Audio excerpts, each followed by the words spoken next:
الحمدللہ رب العالمین والصلاة والسلام علی سید الانبیاء والمرسلین اما بعد فاعوذ باللہ من الشیطان الرجیم بسم اللہ الرحمن الرحیم۔ حضرات محترم، آج ہم آپ کے سامنے فقر قابل مذمت ہے یا قابل مدح ہے، اس حوالے سے ایک تعارض کی تطبیق قائم کریں گے۔ چنانچہ مشکوٰۃ شریف کی حدیث پاک کا مفہوم ہے،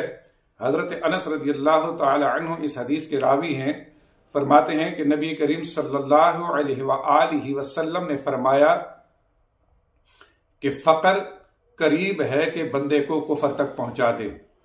اب اس حدیث پاک میں فقر کی بظاہر مذمت بیان کی گئی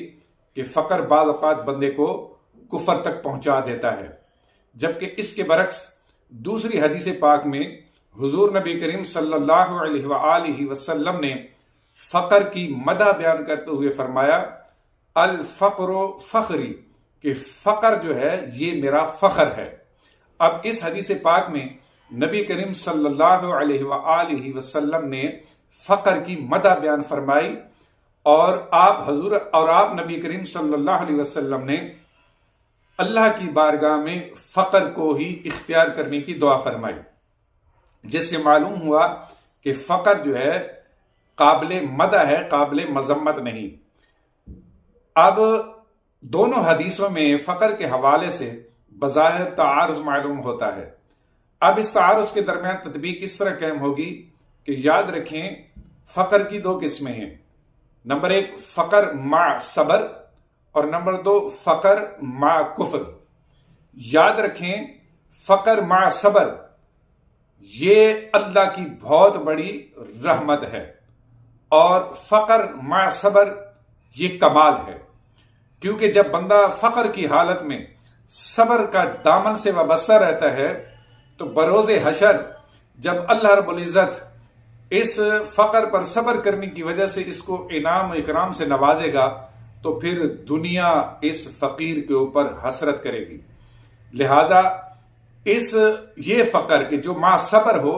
یہ قابل مدح بھی ہے اور قابل ستائش بھی ہے۔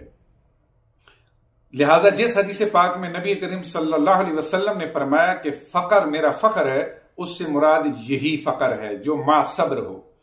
اور جس حدیث پاک میں نبی کریم صلی اللہ علیہ وسلم نے فرمایا کہ فقر قریب ہے کہ کفر تک پہنچائے، تو اس سے مراد وہ فقر ہے جو فقر مع کفر ہو، کہ ایسا فقر کہ جس میں ناشکری ہو، جس میں اللہ رب العزت کی طرف ناشکری کے الفاظ استعمال کیے جائیں، جس میں آدمی قضاء کے اوپر یعنی رب کے فیصلوں کے اوپر شکوے کرے اور اپنے حالات پر دوسروں کے سامنے روتا پھرے،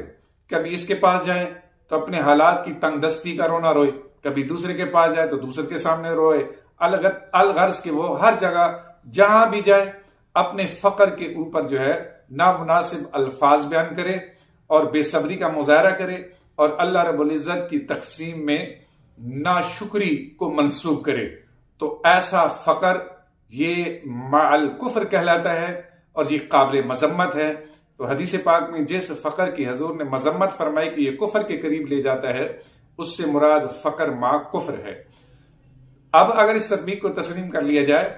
تو دونوں احادیث کے درمیان تعارض بھی ختم ہو جائے گا اور اس حل کے بعد اختلاف بھی ختم ہو جائے گا۔